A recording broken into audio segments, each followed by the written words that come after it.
Most of the folks in this room know the numbers. 44% of the enlistees in the military come from a rural or highly rural area, even though only 1/4 of the population lives in those rural areas.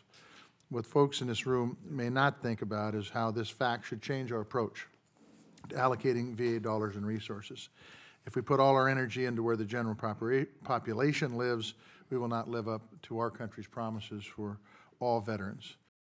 Veterans in Montana expect you to check your party politics at the door and focus on what's doing right, and we owe them no less.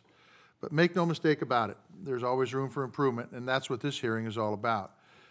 It is about seeing where to go from here. It's about making it easier for rural veterans to get to a VA facility for care or bringing the care closer to the veteran. It's about breaking down the bureaucracy so that Indian veterans get the care that they've earned.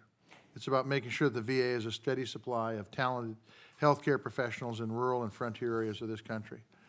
I can promise folks from the VA that if the chairman and Senator Burr will allow it, we'll be having another hearing on this issue in the next Congress too. It's critically important that we do not let our rural and frontier veterans lose out on the health care and benefits that they've earned. I will do everything I can to continue to advocate for them on this committee in the United States Senate. Priority 8 vets are a priority with me to try to get them back in the system. It's something I hear more about than any other single issue as I do my town halls. We've spoken in the past about opportunities with prescription drugs for priority 8s. Could you just talk to me a little bit about how it might work? Well, I'm not sure exactly how it would work mechanically, but I think if you're enrolled and you're a veteran, you ought to be able to avail yourself of the services. So get these people enrolled in some fashion and let them use the drug benefit. I think it'd be a wonderful opportunity. Okay. Not mechanically, I don't know how to do it. Leave it up to my friend Dr. Jesse to All right. put it together. Any ideas on that, Dr. Jesse? Is that something you'd support, or is it something that that you think the VA could do for priority 8 vets? The Secretary had begun, and I think authorization through Congress to actually open things back up to priority 8s.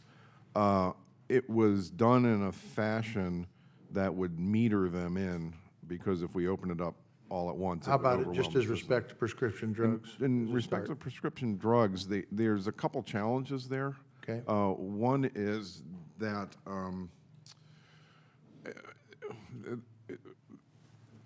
we don't have the authority right now, I hope I'm saying this correctly, to accept prescriptions from outside providers.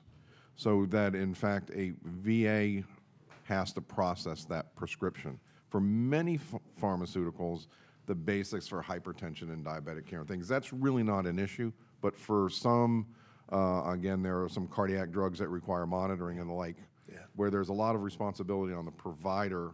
When we can't ensure that, it raises some other issues. From a purely technical perspective, whether we could just open up, we'll have to get back to you on that. I don't have the... Could you please, that would be good. If you could get back to us, if you need congressional authorization, that'd be something. I think it really could be a win for our priority 8 folks.